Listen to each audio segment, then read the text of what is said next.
is Thursday, June the 4th. The car is running. We have had it running. I did not videotape the first time that it started because I didn't think it was going to start.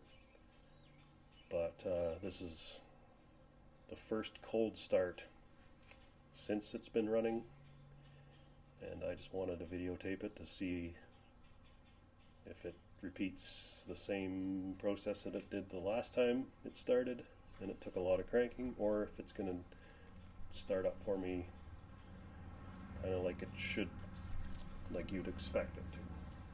So here goes.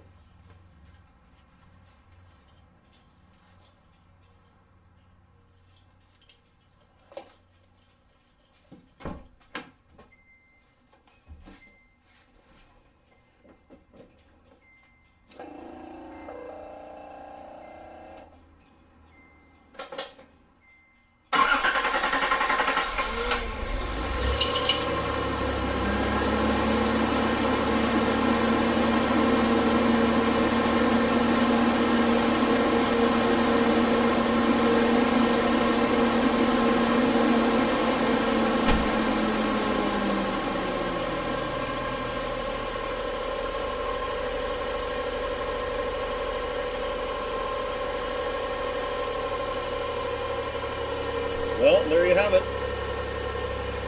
That's kind of what I would have expected it to go. So it wasn't as dramatic as the first time. The first time it didn't really want to catch, and then eventually it was almost like one cylinder at a time until it was running. This is more the way I would have expected to start any time. So that's awesome. That's all.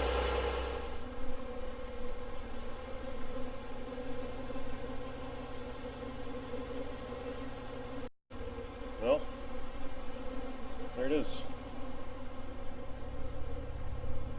Now it just needs a good run down the road. A little bit of mouse nest and remnants come out of the exhaust. You see the little specks of dirt. A little bit of smoke coming out of there. Just could be some stuck rings, or just needs a good warm up. Needs a good run.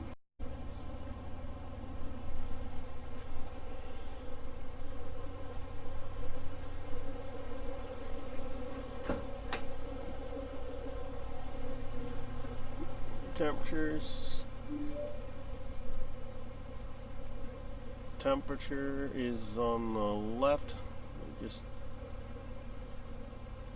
oil pressures in the middle one, and the voltage meter is on the right, and it's doing a little hunting, so I didn't have any trouble getting to start. Got a nice strong start, so we'll have to see how that charge system is working. Might be better when it's running on a faster idle. So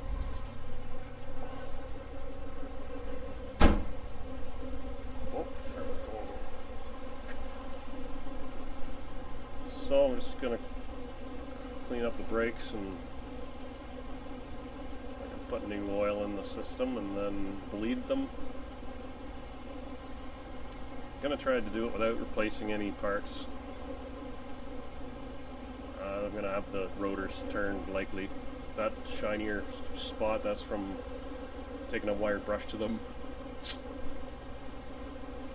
I'm gonna ask somebody about that before I just go and put the pads back together, but I'm going to use all the original parts likely. I might turn the rotors just to take the surface rust off.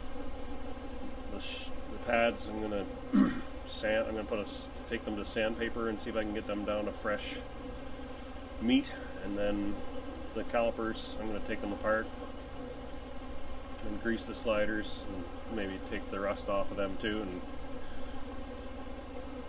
probably coat of paint just for fun. wheel bearings that are going to get cleaned and greased. And the back brakes are the same kind of story.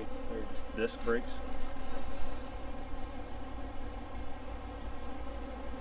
The only thing is, I don't know if the pads, I don't know much about these yet to know whether there's a set of shoes inside of that little space there for the parking brake, or whether it just activates in the caliper. I'm not sure how they work yet, but we're going to find out. And then there's the hub there with, I think there's bearings in there too, so we'll pull the hubs out, take this, where am I? Great, there's my hand. Drive shaft is in there, half shaft is in there. I believe I have to undo it from the inside. Pull this, there's a hub here that where the stub goes into the suspension piece here. There's bearings in there, although the manual tells me they're sealed, so I may not have to take them apart and grease them. When I have it all apart though, I'm going to just see if, just turn that, give that hub a turn and see if it's feels gravelly, and then I'll go from there whether I change some bearings. I'm not gonna if I don't have to, obviously, but and then after that I have to drain I'm gonna drain the fluid out of the clutch and bleed it, and then it just needs, clutch just needs to be worked back and forth so that it, you know, maybe there's rust on the face of the clutch plate. If I push the clutch in and let it kind of slip a little bit, it'll wear that off. So I'm going to do that for a bit. Other than that, we're getting, the light at the end of the tunnel is real big, so I'm thinking this summer we'll be driving it. Got some cosmetic stuff to do. We've got a radiator that needs to be flushed. I'm going to, after it's cooled back down after running here, I'm going to drain the water out. I'm going to fill it again. I'm going to do that several times. And the last time I do that, I'm going to put some rad flush in it from Canadian Tire. And then we're going to flush out that, give it a good clean. And then once the water comes out of the rad fairly clear, then I'll go ahead and put coolant in it, antifreeze, and then I can put my shroud back together, and I can get all this front end buttoned up, and then we'll see what the mechanic says, whether we can safety it or not. And there's some interior stuff to do.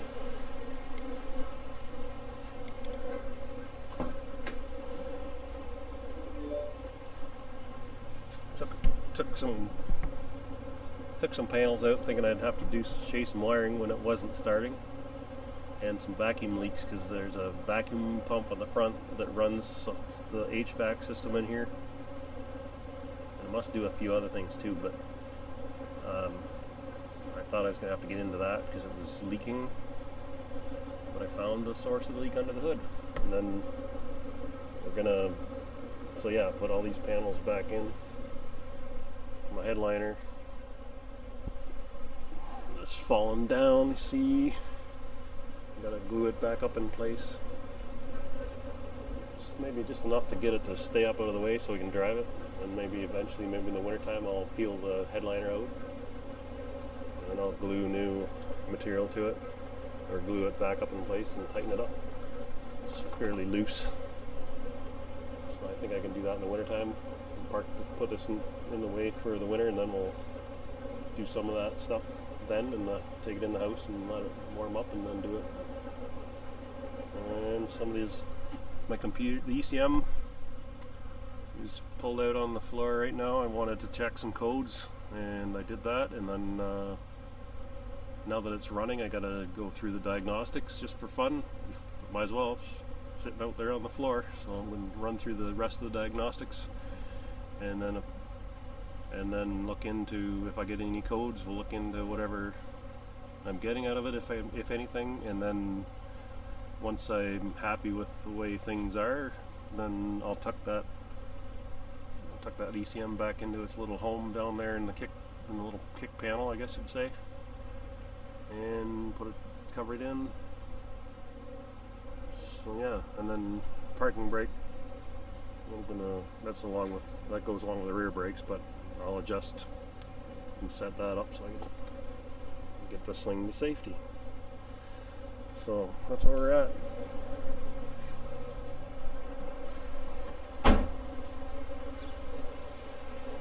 Not too bad for something that's been sitting for 20 plus years. So that is all for now.